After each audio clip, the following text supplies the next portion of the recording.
네, 여러분 안녕하세요. 반갑습니다. 우리 리비스에서 변호사 강의하고 있는 박주원 변호사고요. 이제 오늘은 우리 형사소송법 암기장 특강 시작하도록 하겠습니다.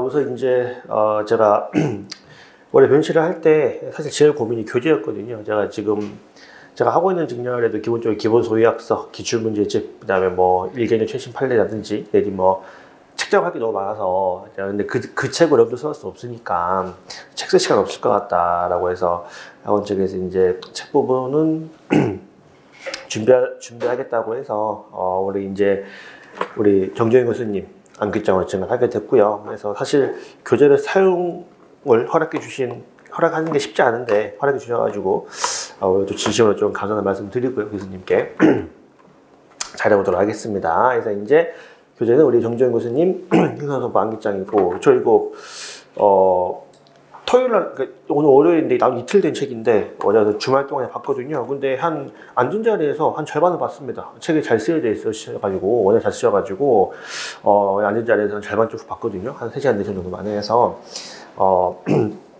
특히 이제 제가 이렇게 정리를 잘 하시는 분들을 보면 좀 존경심이 좀 있으면 저는 이제 뭐 나름대로 강의는 뭐 잘한다고 생각하는데 책을 막 내가 잘 쓰나 불만이거든요. 그냥 쓰나 불만인데, 그래서 이걸 잘 강의를 해보겠습니다.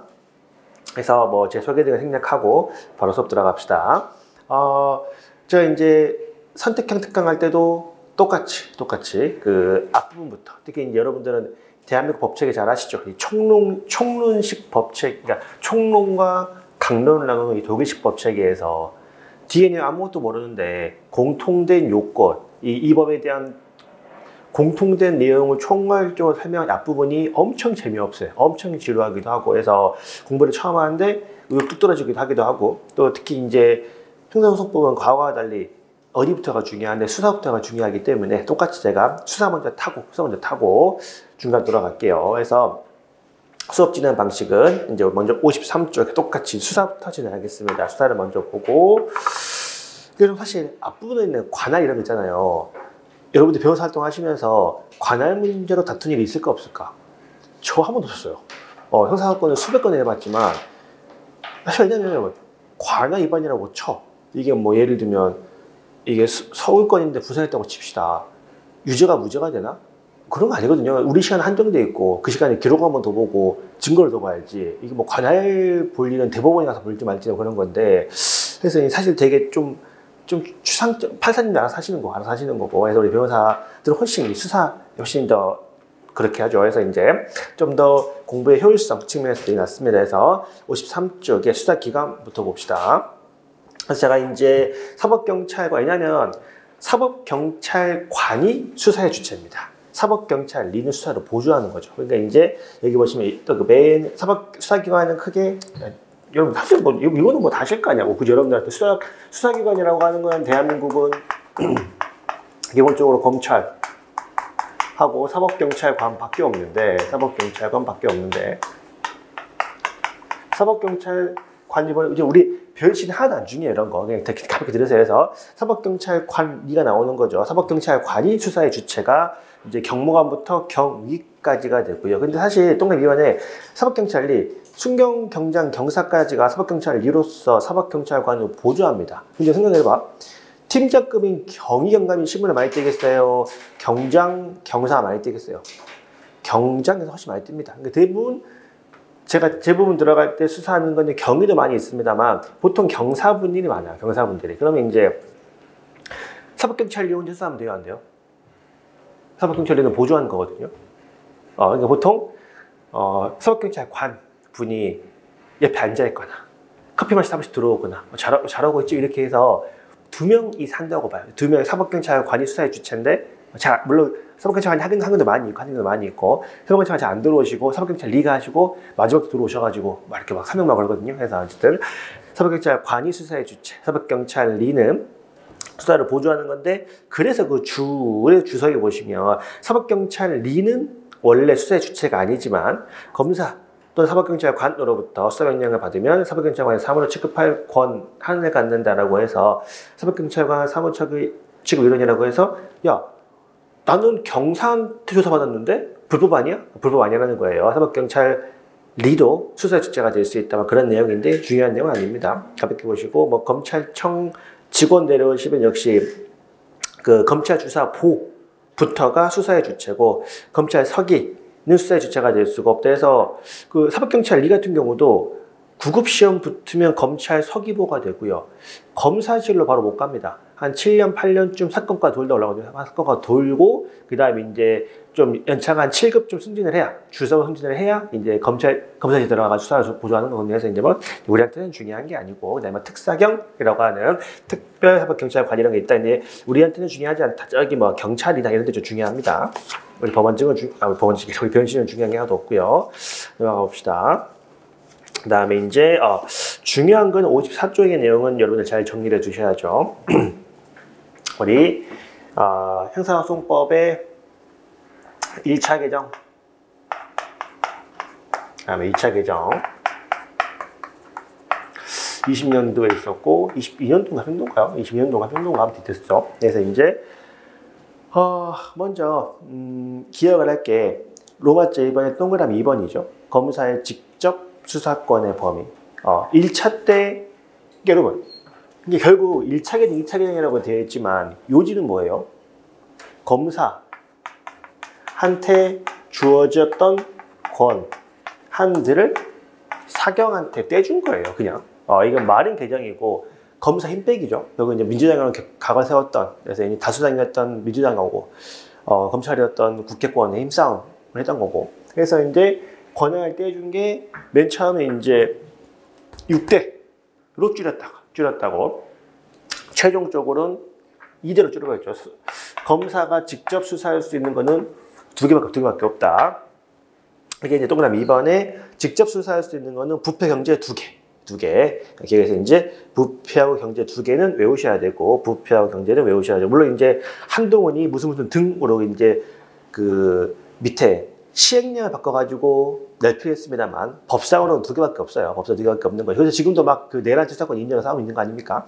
그 다음에 이제 니네 이제 검사니까 경찰 공무원 공수처권은 검찰이 해야겠죠. 경찰 공무원의 어떤 문제라든지 공수처에 대한 문제 같은 것들은 수사할 수 있습니다만 기본적으로 시험에 나오는 건 이제 부패 경제만 할 수가 있고요. 부패 경제만 할 수 있고 나머지는 싹 다 누가 한다? 사법경찰관이 한다. 나머지는 싹 다 사경이 한다. 그 다음에 이제, 그러니, 검사 시정조치, 동그라미 3번에, 시정조치 여부나 체포장소 감찰은 별 덜 중요하고, 불송치에 대한 고소인의 이의신청이 있으면, 그래서 이제, 우리가 사경이 뭐라고 했습니까? 사경이 사실상 대부분의 수사를 담당을 할 거고, 사경은 검사한테 뭐 한다고 했다고?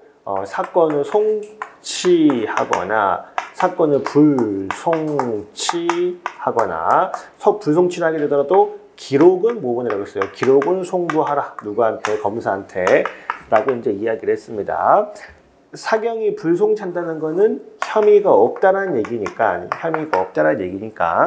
야, 왜 이거 혐의가 없어? 라고 고소인 측에서 나 이거 인정 못해. 이의 제기를 하게 되면 사건은 무조건 이의 제기를 거치게 되면은 사건은 무조건 검사한테 송치를 하도록 되어 있습니다. 사건 송치하도록 되어 있습니다. 그래서 고소는 이거 왜 불송치해? 나 이거 인정 못해. 라고 이의 제기를 하게 되면 무조건 송치를 하게 되는데 이렇게 송치를 하게 되면 검사가 뭡니까? 사건을 받게 되겠지. 사건을 받게 됐으면 이제 마음껏 검사가 수사할 수 있는 것이 아니라 뭐다 역시 사경이 수사했던 범위 내에서 수사하는 것이지 다른 사건 있는 게 아니다 해서 사경으로 이의 신청을 통해서 사경으로부터 송치받은 사건에 대해서는 동일 수사해지지 않는 범위 내에서 뭐 할 수 있다, 수사할 수 있다라고 보시면 되겠고 근데 이제 수사의 경합, 검사하고 사경이 뭡니까?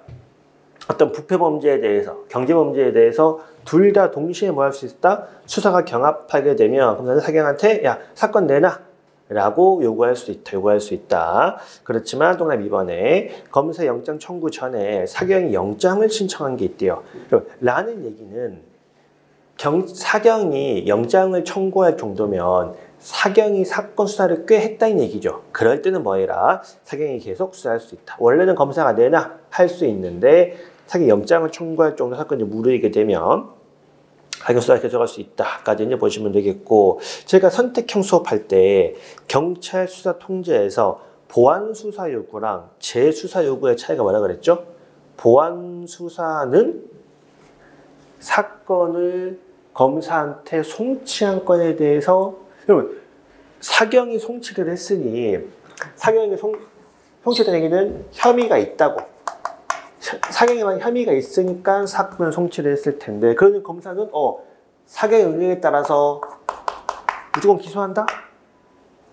그건 아니죠. 사경은 혐의 있다고 보냈지만 검사는 뭐 할 수도 있어요. 검사는 불기소할 수도 있는 거예요. 네 생각은 혐의가 있지만 난 좀 달라. 자기 할 수 있는 거죠. 해서 이것도 가능하고, 이렇게 송치가 된 건에 대해서도 검사는 뭐 할 수 있다고? 불기소할 수 있다고. 그러니까 이게 좀 헷갈릴 때 검사가 뭐 한다고? 야, 이것 좀 더 보완 좀 해줘 봐봐 라고 사경한테 보완 수사 요구할 수도 있는 거고, 사실 보완 수사는 원래부터 있던 겁니다. 보완 수사권은 과거부터 원래 있던 거고.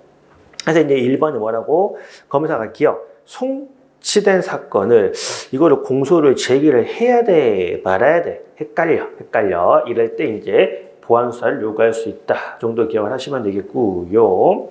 반면에 그 밑에 재수사 요구는 뭐라 그랬죠? 재수사 요구는 사경은 사건을 안 보냈어.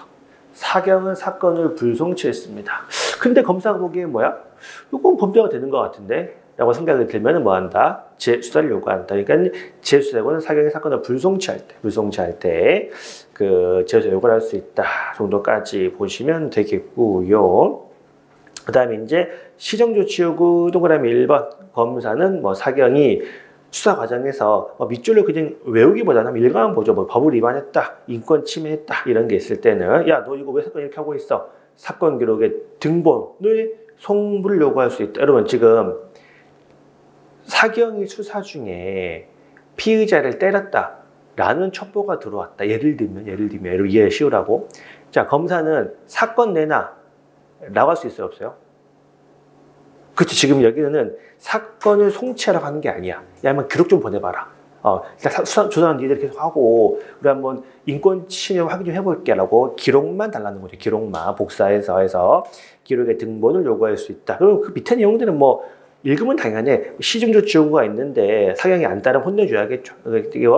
요구가 있는데도 빨리 이제 사경은 검사가 사람 때리지 마. 그거 안 때려야죠. 시정조치를 취해야 되고요. 정당한 이유가 없으면 지체 시정을 해야 되고, 검사 말도 안 듣는다. 그럼 뭐 한다? 그때서야 야, 사건 내놔 라고 할 수 있다. 검사 말을 안 들을 때 사건 자체를 송치해라 라고 할 수 있고, 말 안 들으면 징계 요구가 있어 가볍게 들으면 되겠고요.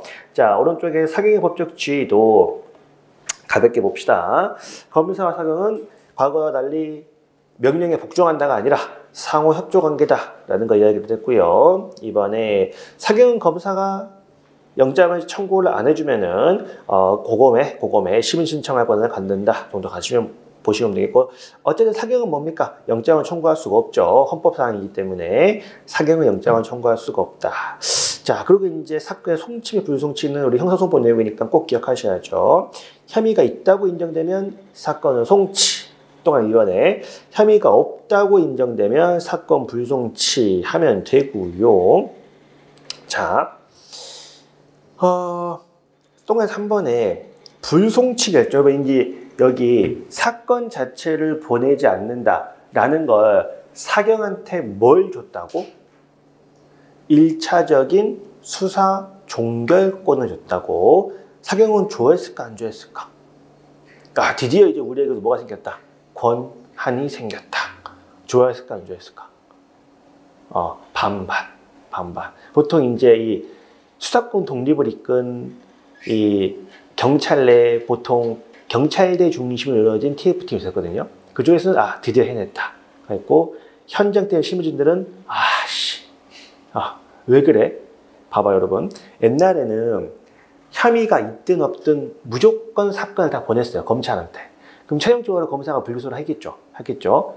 고소인 측에 우리가 이러이러이러한 이유로 불기소했어요 라는 거를 보내줘야 돼요. 그게 이제 불기소 이유 통지서거든. 그걸 물론 이제 사경이 쓴 거를 검사가 그대로 복붙하는 경우도 많이 있습니다만 어쨌든 그 누가 보내줘야 돼? 검사가 보내줬어. 검사가. 왜냐면 검사가 사건을 마무리했으니까 혐의가 없어도.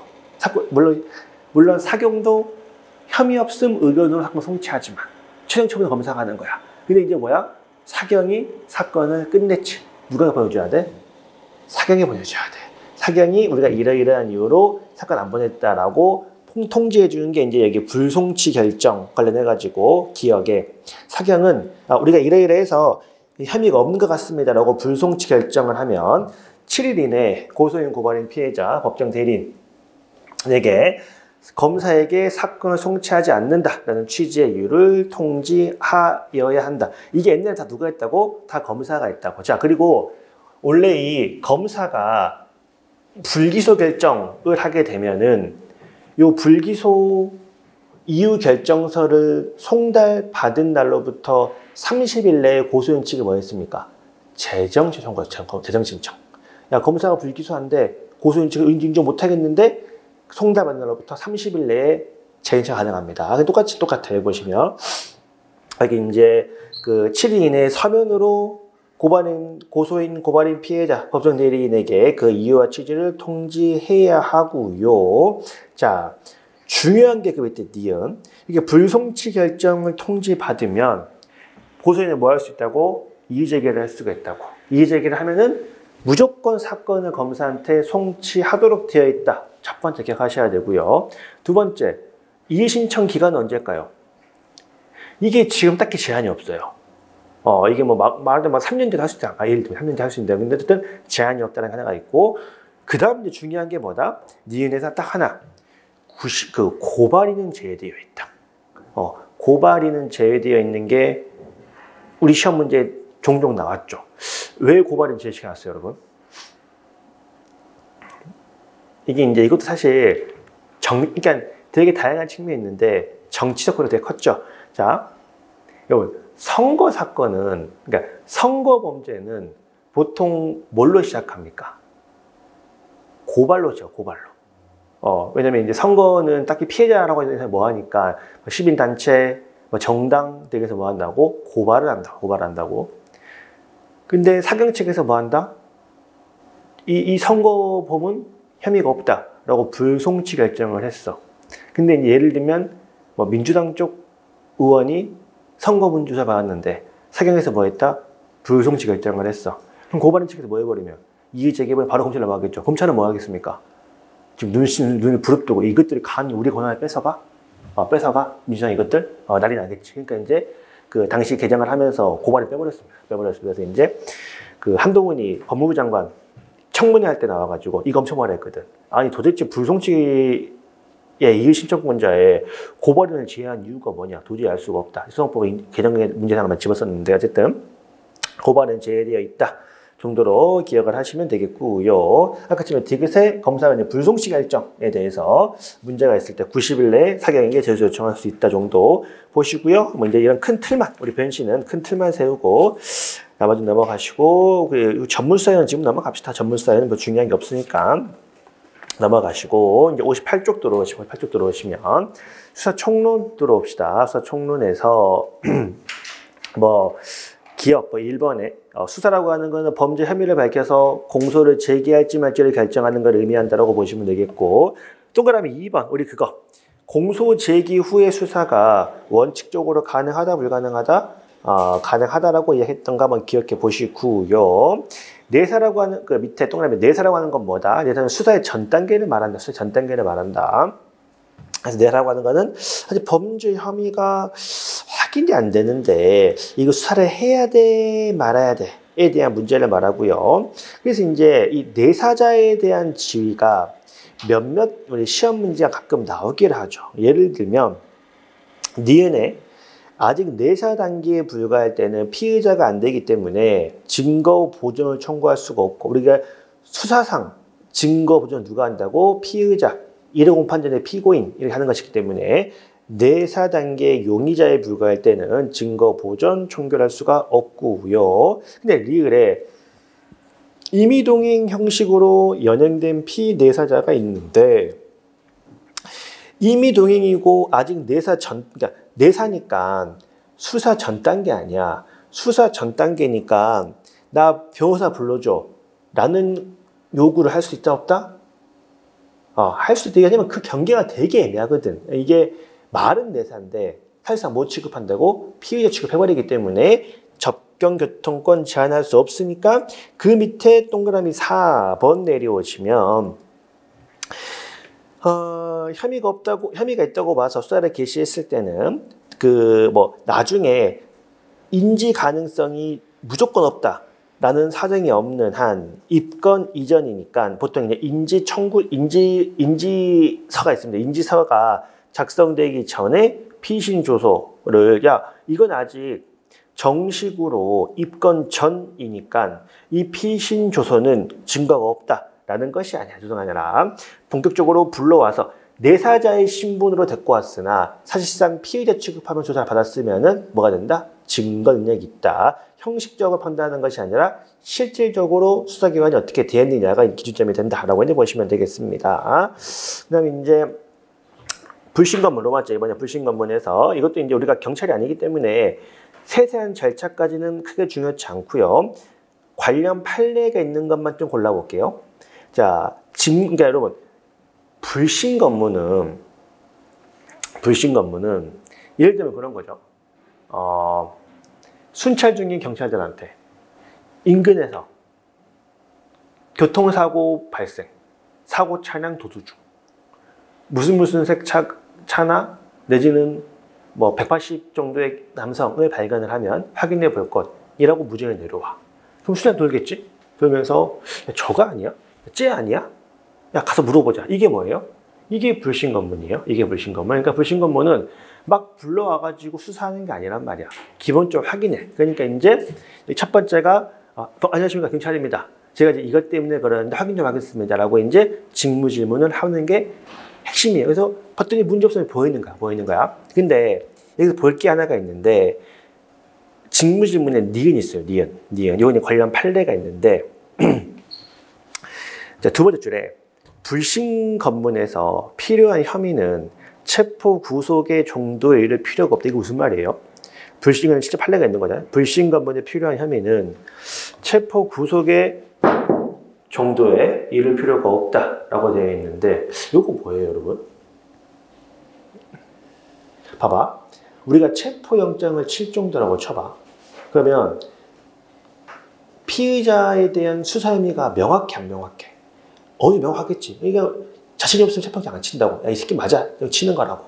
불신검문 혐의 쟤 아니에요? 한번 가보자. 그럴 때 쟤에 대한 범죄 혐의가 체포하는 자만큼 혐의가 명확해? 아니겠지. 훨씬 떨어지겠죠. 훨씬 떨어진 정도여도 확인해봐야 된단 말이야. 그 말입니다. 그래서 이 불신검문에서 필요한 혐의가 체포 구속의 정도에 이를 필요까지는 없다. 그만큼 중대할 필요 없다는 거예요. 확인만 해보는 것이기 때문에. 그 다음에 원래는 이제 임의동행에서 1번에 현장에서 물어보는 게 원칙이지만 피고인을 위해서 교통에 방해가 되면 임의수사로 데려올 수 있고요. 최대가 6시간이 들어가 보시면 되겠고. 그 다음에 이제 그 밑에 니은 판례가 있습니다. 판례가 하나 있다. 그러니 불신검문을 할 때는 절차가 되게 중요합니다. 왜냐면 여러분 생각해봐. 나 그냥 편의점 갔다가 라면 사가지고 집에 가고 있는데 누가 와가지고 잠시만요. 신분 좀 봅시다. 우리한테 그래. 그럼 우리가 옛날처럼 쫄아가지고 막 신분증 막 보여줘요. 이게 뭔데 그럴 거예요. 그럴 거 아니야. 이게 뭔데 무슨 말이야. 당연히 뭐예요. 경찰은 뭐예요. 자기 신분증 먼저 보여. 아니야 경찰이면 죄송한데 지금 근처에 뭐 발생해서 그러는데 형이 여기서 그러면 당연히 협조하겠지. 그런 식으로 한단 말이야. 그러니까 경찰이 자기 확인시켜줘야 돼. 확인시켜야 돼. 왜냐면 사복도가 많기 때문에. 그러니까 이제 여기 원래는 여기 좀 잘려 있는데 이 불신검문의 절차에 경찰임을 알리고 신분증을 제시해서 확인시켜주기 필요해. 근데 여기가 판례가 아니라 있어. 판례가 이제 거기 3병에 3번의 기억 이제 정복을 착용을 하고 있을 때는 상대방이 요구하지 않는 한 신분증 제시가 없어도 위법이 아니고 그 밑에 근무복 정복을 착용하고 있고 신분증도 제조한 바가 없고 범죄에 관해 조사하고 있음을 알고 있었던 경우에는 신분증을 제시한 바가 없더라도 위법한 공무집행이라고 볼 수 없다라는 판례가 하나 유명한 판례가 있는데 이게 뒤에 있었던가? 뒤에 여기서 구두로 할게요. 여기서 구두로 그런 판례가 있죠. 노래방에서 난동을 피워가지고 신고를 받고 경찰이 출동합니다. 경찰이 경찰복 딱 입고 와가지고 근데 오니까 이게 뭐야? 이미 개판이야. 이미 개판이니까 그러시면 안 돼요라고 이제 말리면서 바로 이제 뭐 있다? 불신검을 시작을 했는데 그 와중에 뭐 안 했습니까? 경찰입니다. 신분증 제시를 안 했다고. 안 했다고. 근데 난동 부리는 놈은 이미 뭐야? 아, 경찰이구나.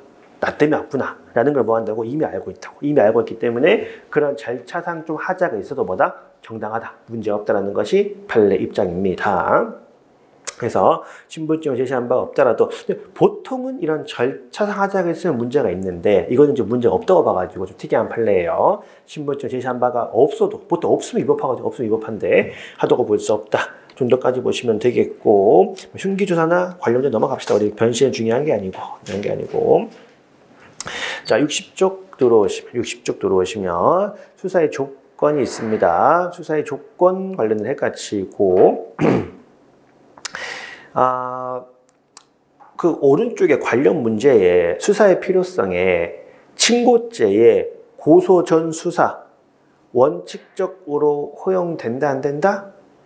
친고죄 고소 전 수사 고소가 되기 전이어도 수사할 수 있다. 다만 뭐 고소하지 않을 게 명백한 경우를 제외하고는 고소성적 허용된다 정도 가볍게 보시면 되겠고요. 그 범죄 혐의의 종류 같은 건 됐고요. 그 맨 밑에 함정수사의 허용 여부부터 봅시다. 함정수사는 우리가 두 가지로 구분해야죠. 뭐라고 구분합니까? 범위 유발형, 기회 제공형. 단순 기회 제공형은 문제가 있다 없다? 문제가 없다. 그러니까 이거 봐봐. 우리 그 판례 있죠.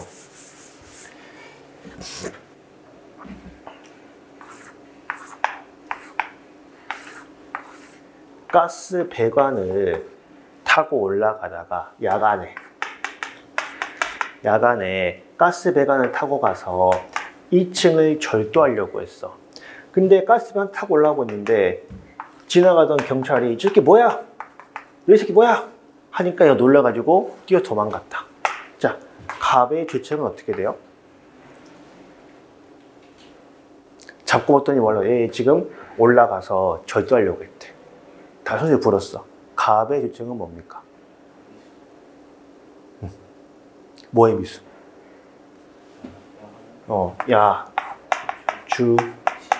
야주절의 미수를 논하려면 야주절의 실행의 착수가 있어야 되고 야주절의 실착은 언제예요? 야간에 주거 침입 시부터 실착이 있을 거고 주거 침입의 실행의 착수는 언제로 봅니까? 사실상의 평온을 해안행위를 개시할 때 자, 얘가 지금 1층에 2층 올라가고 있을 때 2층 평온 깨져요 안 깨져요? 안 깨지죠. 2층은 이제 올라온지도 몰라. 그러니까 우리가 급하려니까 2층에 가서 방충망을 뚫으려고 했다. 이러면 실착 인정이 되죠. 완전 무서우니까. 근데 이제 올라오고 있다고. 2층의 평 하나도 안 깨집니다. 그러니까 뭐예요? 결과적으로 실착이 인정이 안 됩니다. 야주에 예비 운동가 있어 없어? 없거든. 결국 이제 범죄가 안 된다라고 이제 우리 시험제에 그래서 내기가 참 좋아. 사회학 문제로 속기 딱 좋거든. 그러니까 이제 여기서 물론 이 이제 경찰 그러니까 여러분 이 기회 제공형 함정 수사가 왜 문제가 되냐면 여기서 신참 경찰이 너 하려니까 옆에 베테랑 잠깐 말려. 잠깐 기다려. 기다려. 야 지금 잡았을 때 헛소리한다. 명확할 때 잡아야 돼. 지금 바로 잡으면 쟤 나한테 헛소리하니까 쟤가 뭐 하는지 보고 기다렸다가 잡자. 그래서 이제 기다렸다가 얘가 이제 도둑이라고 하니까 잡았다. 이게 이제 아무런 문제 없겠죠. 근데 또 어떤 문제가 있어요? 경찰은 실적이 중요해, 안전이 중요해? 이렇게 뭐 징계까지는 안 가더라도 징계까지는 안 그러면 너무 무섭죠. 너무 가혹하지 않아요? 그러니까 그래도 범죄를 명확하는 것보다 혹시 기다렸다가 문제 생기면 어떡해?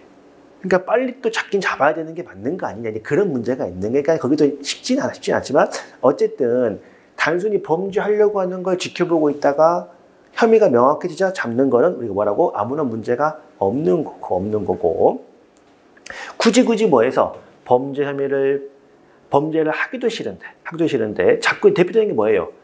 이 범위 유발형은 대표적인 게 마약이 좀 많고요. 마약 안 하려고 하는데 자꾸 마약을 꼬시거나 아니면 성매매. 옛날에 그 버닝썬 사건 팍 터졌을 때 그 일선 인터넷 때 뭐 합니까? 실제 경험을 봤어. 야, 빨리 각 풍속계에서 각 팀당 불법 성매매 단속 10개씩 잡아와. 시키니까 가면 없거든. 그러니까 뭐 하는 거라고? 아가씨 좀 불러주세요. 저희 그런 거 안 하는데요. 아가씨 불러주세요. 돈 드리게 불러주세요. 아가씨 안 된다고 불러줬다. 이게 뭐라고? 범위 유발이야. 범위 유발은 안 된다. 그래서 이제 함정수사 허용 요구의 동그라미 1번. 그러면 범위 유발형만 위법한 함정수사, 기회제공은 허용되는 거라고 보고요. 범위 유발형은 공소 기각 판결이고 이제 공소 제기 절차가 법률에 위반된 걸로 보죠. 2호로 갑니다. 327조 2호. 공소 제기 절차가 법률에 위반된 공소 기각 판결을 하고 있고요. 그 다음에 우리 변시에 3번, 4번이 한 몇 년이 나온 게 있죠. 특히 이제 신분 비공개 수사하고 신분 위장 수사가 있는데 특히 이제 N번방 이후로 N번방 사태 이후로 이 새끼들이 텔레그램에서 범죄를 해버리니까 그 실제로는 그 N번방 때 실제로 국내 수사팀이 미국을 갔다고 하죠. 텔레그램 팀을 만나가지고 이게 워낙 좀 큰 문제가 발생을 해서 관련자를 줄 수 있느냐고 했더니 텔레그램이 뭐라고 했다 그래? 줄 수 없다. 외국 애들은 프라이버시에 대한 권력이 훨씬 강하기 때문에 줄 수 없어. 그러니까 증거를 모을 길이 없다고. 그러니까 뭐 한다? 신분을 위장하고 들어가가지고 텔레그램에 대기 타고 있다가 범죄 혐의가 드러나면은 증거 모으는 거는 가능하고. 그래서 이게 신분 비공개, 신분 위장도 가능한데 다만 주의할 게 이때도 뭐는 안 돼?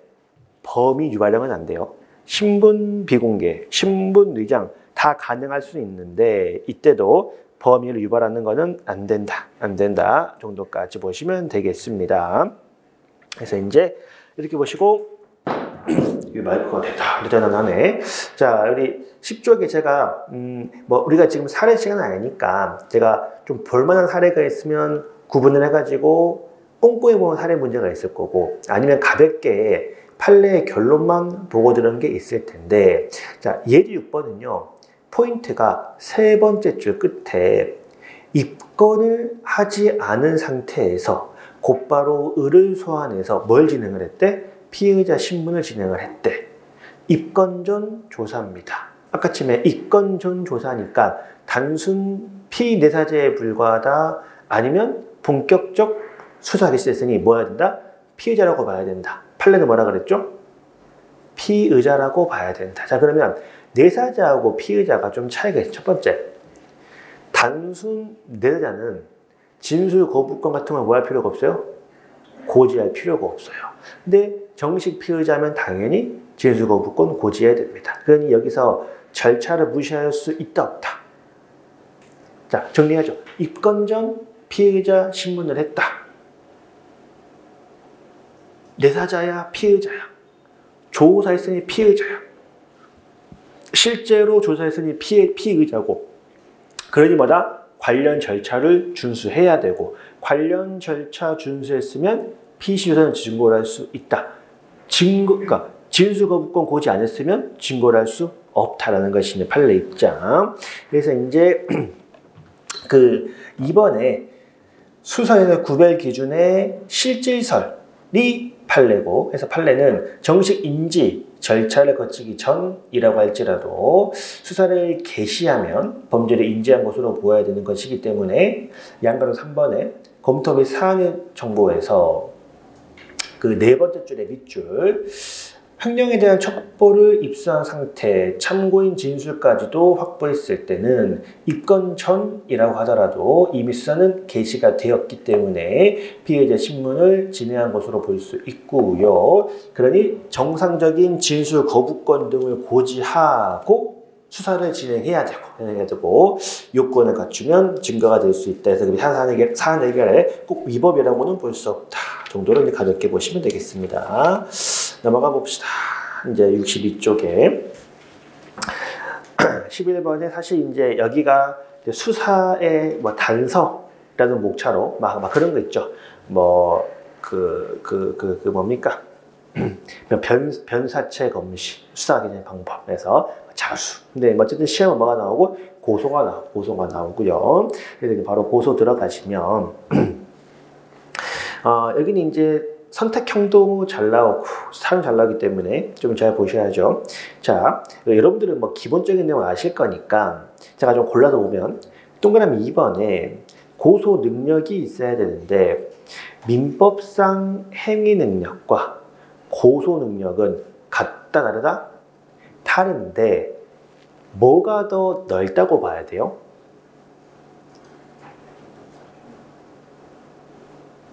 뭐가 넓다고 봐야 돼?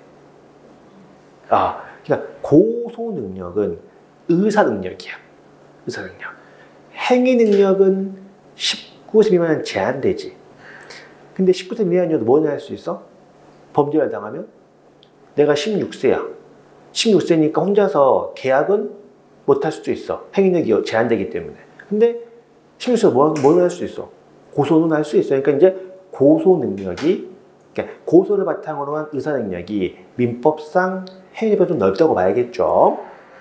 따라서 이 고소의 의미를 이해할 수 있는 능력은 민법상 행위 능력과 다르기 때문에 행위 무능력이어도 의사 능력이 있으면 고소할 수 있다라고 보시면 되겠고요.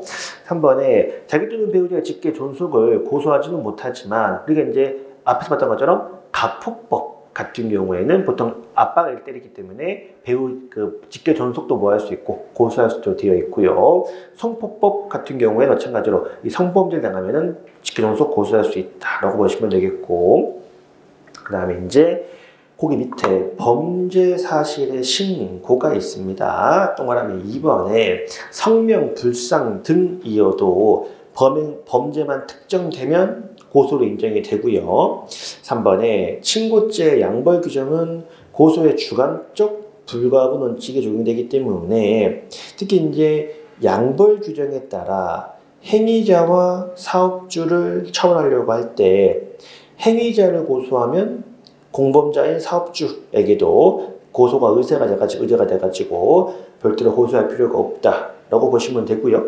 다만 이 친고죄의 고소 불가원의 원칙은 뭐라 그랬습니까? 피의자에게 불리한 것이기 때문에 함부로 확대할 수 없고 이게 고발해도 확대된다? 안 된다. 고발 사건이 확대될 수 없다는 것도 다 봤다는 내용들이죠. 두 번 짚어보면 훨씬 낫죠. 그 다음에 동그라미 2번 보시면 피해자가 현장에서 홧김에 고소장을 제출했다가 정식으로 대여해보겠다라고 돌려받는 거는 최종적으로는 고소장 접수가 안 된 것이기 때문에 고소가 안 된 것으로 본다. 이것도 있지만 반면에 고소장이 정식으로 접수가 된 후에는 내가 가져온다고 해서 취소하는 게 아닙니다. 정식 접수 전에 땡겨와야 고소가 아닌 것이고 이미 고소가 돼버리면 끝이다.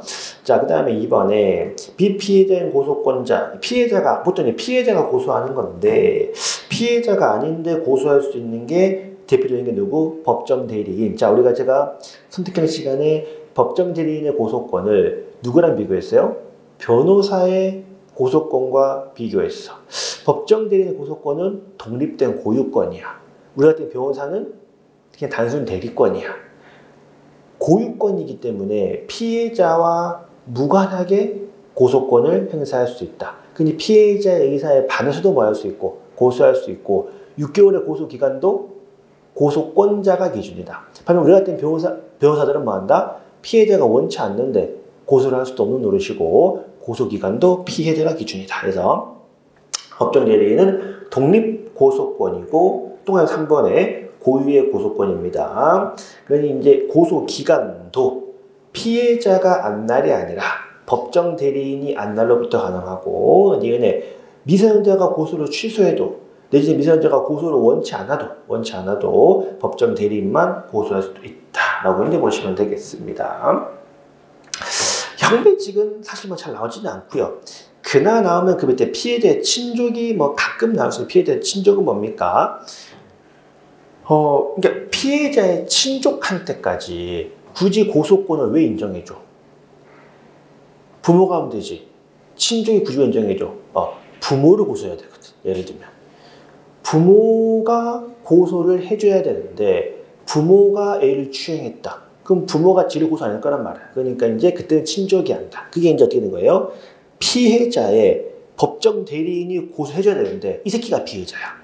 피해자의 법정 대리인이 피해자니까 할 수 없이 뭐 한다고? 친족이 고소할 수밖에 없겠죠. 친족이 고소한다. 내지는 피해자의 법정 대리인 친족이 피해자일 때 피해자의 친족이 고소할 수 있다. 그 취지만 나오면 좋을 것 같고요. 사자명의 손재 친족이나 자손이 고소할 수 되어 있고 지정고소권자 친고죄인데 고소를 누가 해줘야 되는데 고소를 안 해.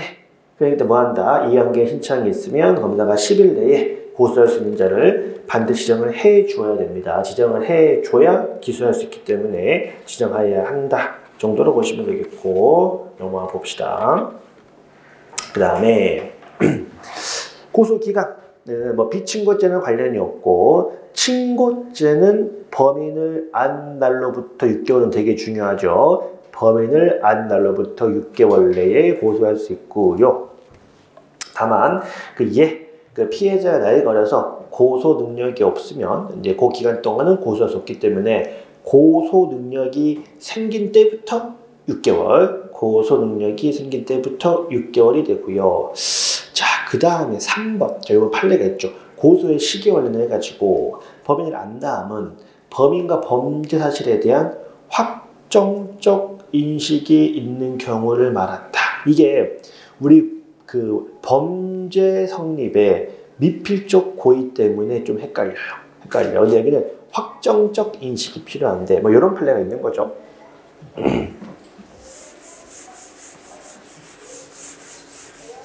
자, 옛날에 간통죄가 있을 때 판례예요. 옛날에 간통죄가 있을 때 판례인데 간통죄가 친고죄였습니다. 간통죄가 친고죄였고, 자, 갑의 배우자 을이 있는데 을이 병과 성관계를 가지다가 배우자 갑에게 걸렸다. 자, 이거를 21년 10월 31일 날 갑이 처음으로 알게 됐어. 근데 간통죄니까 친고죄니까 뭐라고? 6개월 내에 고소를 해줘야 돼. 근데 을이 뭐라 그래?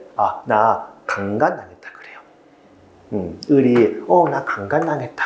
이거 그 간통 아니다. 그러니까 이제 그 갑이 그래? 야 그러면은 병을 뭐 하자?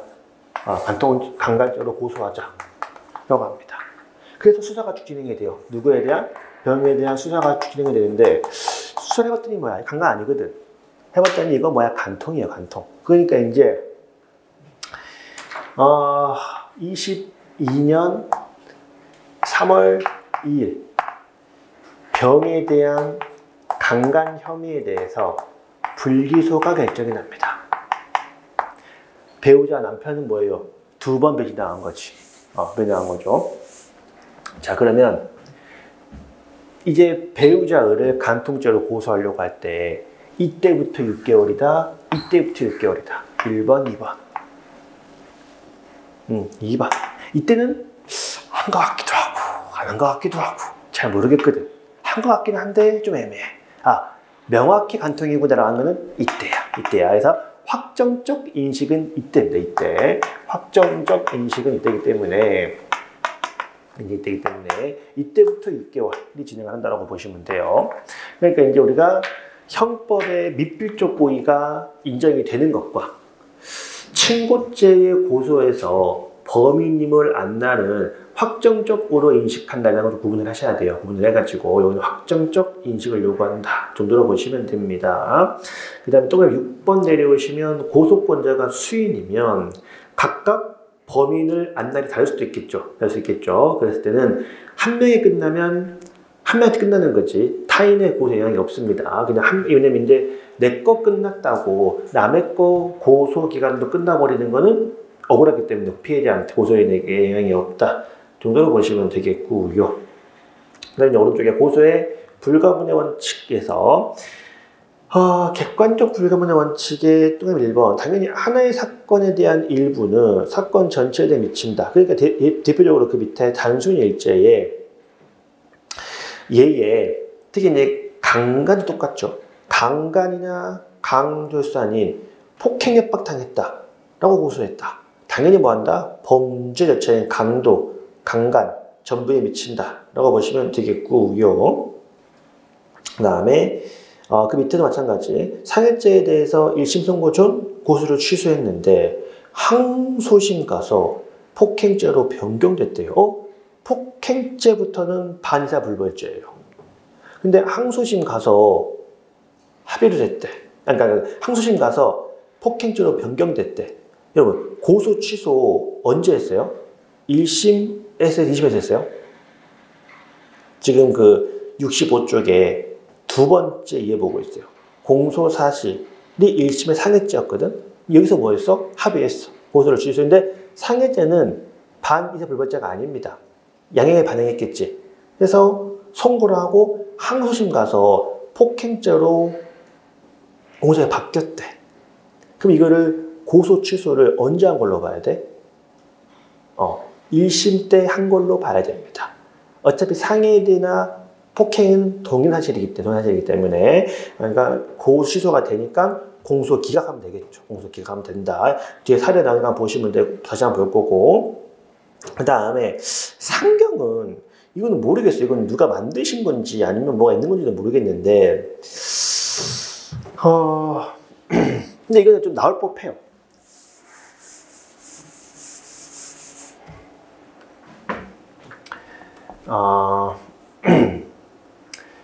피의자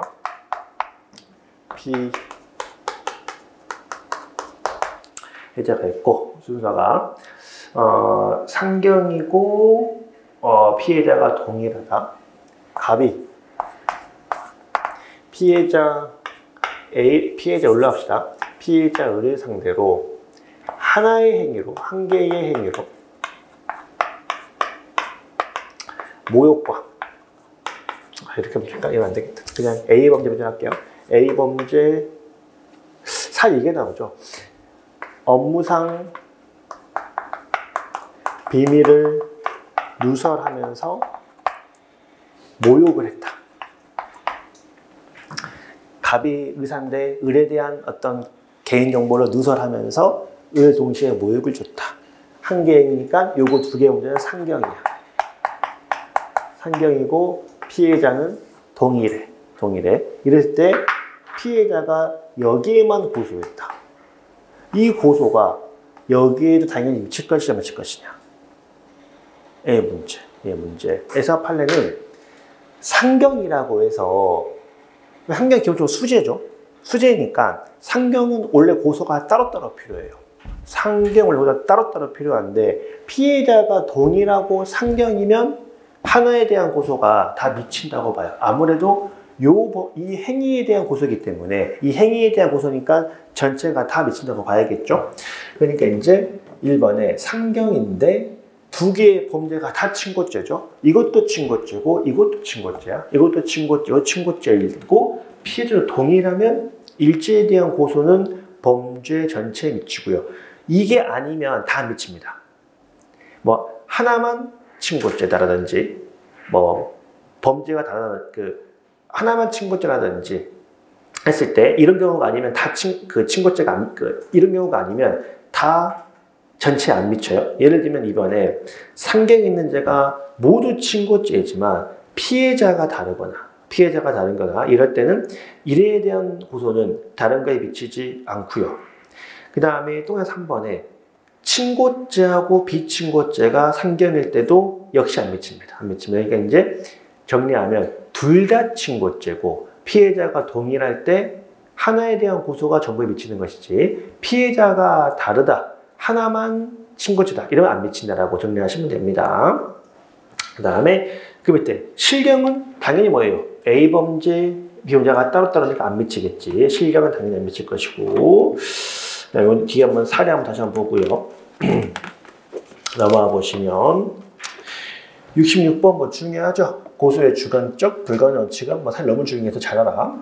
또 매의 의 공범 중 1인에 대한 고소는 다른 공범자에게도 미치고요. 대항범도 포함된다라고 보시면 되겠고 그 밑에 공범자 1인에 대한 고소는 전원에 대해서 미치고 반면에 그 절대적 친고죄가 아니라 상대적 친고죄가 대표적인 뭡니까? 친족 상도례죠. 상대적 친고죄가 친족 상도례고 사실 이제 우리 형법의 친고죄가 대부분 사라져가지고 갑과 의리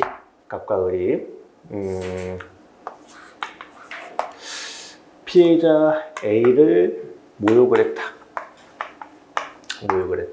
갑과 의를 공범이다.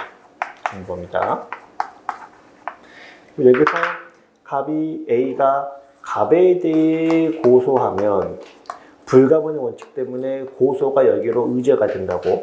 고소가 의제가 되는 게 주관적 불가분의 원칙인데 갑과 을이 A를 상대로 절도를 했다.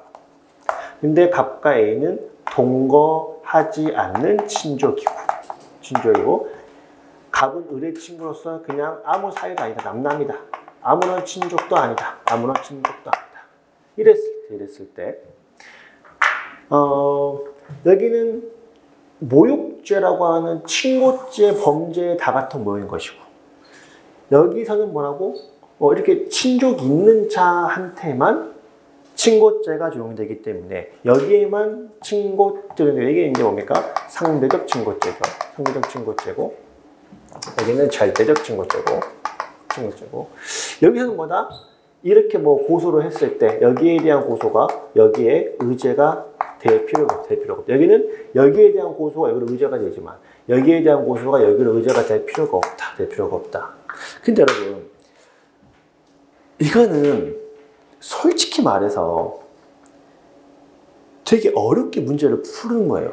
뭔 말 하고 싶은 거냐면 여러분 그 고소의 주관적 불가분의 원칙을 두는 이유가 뭘까? 고소의 주관적 불가분의 원칙을 두는 이유가 뭘까요? 왜 굳이 우리 법은 이걸 두고 있어? 여러분 이게 비친고죄라고 했죠. 범죄 혐의가 다른 증거에다 명확하게 드러나요. 친고죄가 아니야. 선생님 뭐 하면 됩니까? 수사에서 처벌하면 돼. 근데 이게 만약에 친고죄라 그래봐. 범죄가 명확하게 드러났어. 고소가 없으면 처벌할 수가 없어. 근데 공범이 있다. 근데 피해자가 범죄가 명확히 드러났는데 A는 처벌해주고요. B는 처벌하지 마세요. 이거는 국가가 인정 못해야 되는 거야. 범죄가 드러났으니 둘 다 처벌하는 건 우리가 인정할 수 있다. 그래, 네가 피해자니까 둘 다 넘어가는 건 이해할 수 있다. 근데 피해자 네가 자의적으로 드러난 범죄 혐의에 대해서 누구는 처벌해주고요. 누구는 처벌하세요. 이건 주장했다는 거야, 국가가. 둘 다 하거든 할 거면 하고 말 거면 말고. 여기서 여러분 상대적 친고죄라는 거는 어차피 우리는 뭐라고? 어차피 남남이잖아. 고소가 있든 없든 처벌하면 돼요. 얘만 뭐가 필요해? 고소가 필요하다고. 그러니까 굳이 얘에 대한 고소를 뭐 할 필요 없다고? 여기에 의지할 필요가 없고 여기에 대한 고소의 취소를 의지할 필요가 없어. 얘는 그냥 뭐 하면 돼? 그냥 처벌하면 돼. 우리가 이제 상대 친고죄라고 이야기를 하는 거죠. 그러니까 이제 2번에 신분자와 비신분자가 공범인 경우에 비신분자에 대한 고소는 신분자에게 미치지 않고 반대로 신분자에 대한 고소의 취소는 비신분자에게 미치지 않는다 정도로 보시면 되겠습니다. 준용 요부의 1번 반의사불벌죄에 이 피고인에게 불리한 고소의 주관적 불가분의 원칙은 적용할 수가 없는 것이고요. 우리 그 뭐 즉시고반도 마찬가지로 적용될 수가 없고, 자, 그 밑에 준용 여부에서 우리 요거 했습니다. 선택형 때 했어. 자, 그 오른쪽에 고소의 취소가 나오죠. 고소의 취소는 언제까지 한다 그랬어? 고소의 취소는 동그라미 3번에 1심 판결 선고 전까지만 고소가 된다고 이야기를 했습니다. 이걸 받아놓고 다시 왼쪽 들어오시면, 자, 친고죄의 공범인데 한 명의 일인에 대해서는 1심 판결이 선고가 돼가지고 항소심 들어갔어. 그래서 그 한 명한테 뭐가 안 돼? 고소 취소가 안 돼. 뒤늦게 뭐 한다? 다른 공범에 대해서 1심 판결이 진행 중이야. 그러면 다른 공범에 대해서 고소를 취소할 수 있다 없다? 없었지. 왜? 지금 가군 전칙 1심인데요. 근데 취소가 되려면 어떻게 돼야 돼? 다가 취소가 돼야 돼. 이미 다른 공범 뭐야? 2심 가버렸어. 그러니까 억울하겠지만 안 되겠다라는 거죠. 그래서 이때는 고소 취소가 안 된다 정도로 보시면 되겠고요. 오른쪽에 들어오시면 이제 고소의 취소라고 하는 거, 동그라미 2번에 친고죄나 반의사 불벌죄와 달리 고소가 취소가 되면, 근데 이제 친고죄나 반의사 불벌죄가 아니면 고소가 취소가 돼도 뭐 할 수 있어요? 수사소 기소하고 처벌할 수 있어. 친고죄랑 반의사 불벌죄이기 때문에 고소가 취소가 되면 기소할 수가 없고, 기소가 됐어도 공소기각입니다. 고소의 취소라고 하는 것은 이런 반의사 불벌죄나 친고죄에 있어서 고소가 취소가 되면 공소권 없으면 불송치 내지는 불기소 내지는 재판 중이면 공소기각, 재판 중이면 공소기각 이런 거 보시면 됩니다.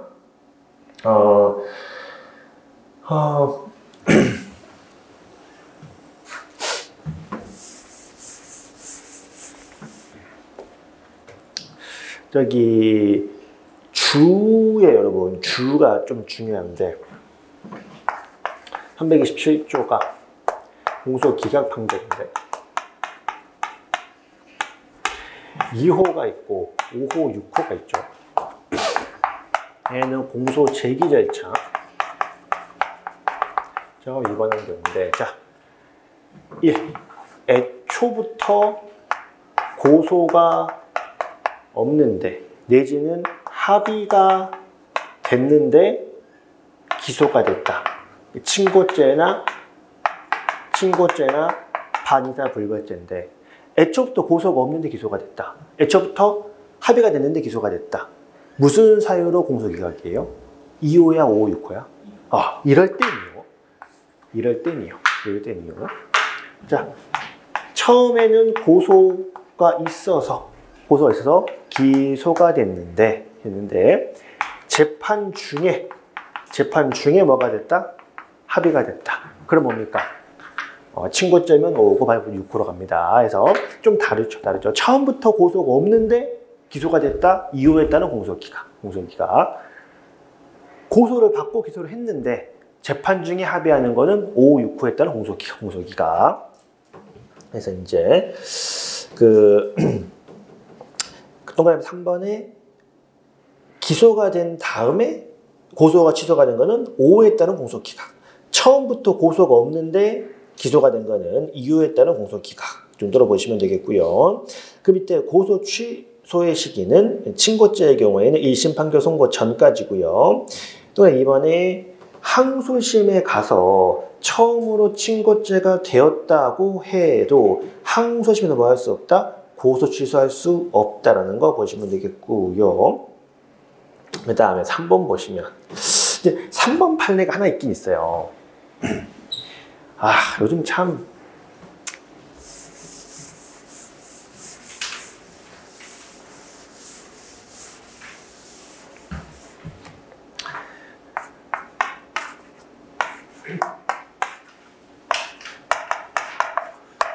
자, 1심에서 혐의가 있다고 생각돼서 유죄 판결을 했는데 항소심에서 검토를 해봤더니 이거는 유죄가 아니고 혐의가 없는 것 같은데? 라고 무죄 판결을 한다면 2심은 뭐라 그래요? 원심 판결을 그렇죠. 원심 판결을 파기하고 내가 뭐 해버립니까? 결정을 해버리죠. 이게 파기자판이잖아. 이거는 무죄야. 근데 우리 대법원은 우리가 상고심이라고 이야기를 하고 대법원은 우리가 법률심이라고 이야기를 하고 여러분 그거 한번 기억나세요?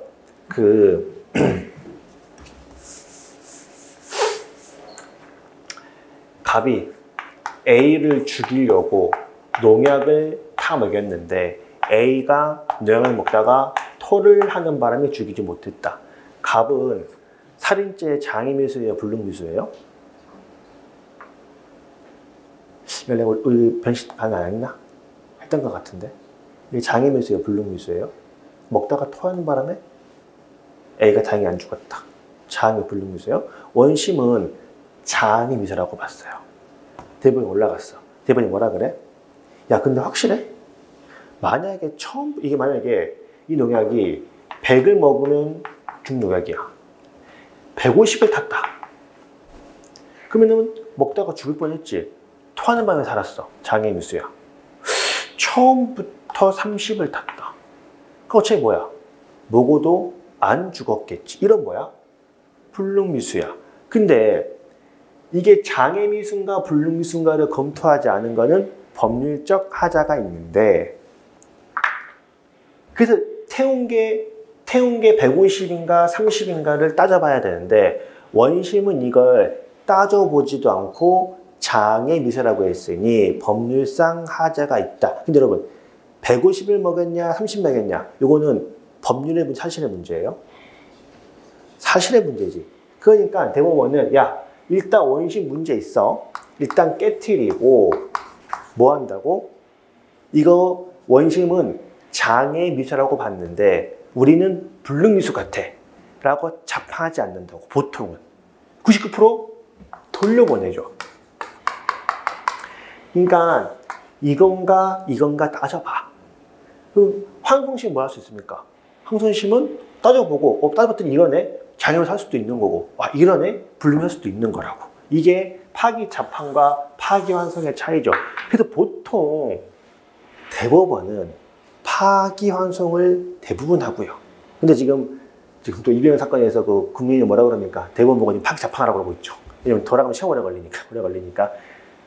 이게 좀 아무튼 그렇습니다. 그런 게 있고 2심은 보통 뭐 합니까? 99% 파기자판이야. 문제가 있으면 이게 대부분 항소심이었다? 항소심 뭐 하면 됩니까? 항소심에서 150 먹였네. 장애미수야. 수십 먹였네. 불능미수. 판단하면 돼. 그러니까 이게 파기자판, 파기환송인데 그러니 이제 1심에서는 상이었는데 예를 들면 2심 가서 처음으로 폭행이 됐다. 2심에서 합의한 거를 뭐라고 볼 수 없다고? 1심으로 볼 수 없기 때문에 결국 2심에 합의해야 되는 거를 고소, 취소라고 볼 수 있어요, 없어요? 안 된다고. 2심을 항소심이라고 볼 수는 없기 때문에. 근데 가끔 가다 2심에서 돌려보낼 때가 있어요. 거의 드물게. 저도 본 적은 없어. 근데 이제 2심에서 뭔가 법률 절차상 이 고소 과정에 문제가 있어가지고 2심 올라갔는데 2심에서 자판을 안 하고 1심으로 환송을 했으면 1심으로 파기환송을 했으면 다시 뭐가 됩니까? 다시 2심씩 되겠지. 이럴 때 뭐가 될 수 있다? 고소 취소가 될 수 있다는 말이 나오는 게 3번이에요. 3번에. 그러나 어떠한 이유, 되게 복잡합니다. 판결 보면 되게 복잡한 이유가 있어요. 어떠한 이유든 사건이 1심으로 파기환송은 제가 본 적이 없습니다. 제 사건에서는. 어쨌든 환송이 됐으면 파기환송 후 1심 선고 전까지는 고소 취소가 가능하다 정도까지 이제 보시면 되겠습니다. 이점 보고요. 그 다음에 그 68쪽 들어오시면 68쪽 그러면 그 제3자의 범죄를 신고하는 게 고발이기 때문에 그 정도 보시고 넘어갑시다. 고발은 남은 부분 보고 69쪽부터 10분만 쉬었다가 이어서 보도록 합시다.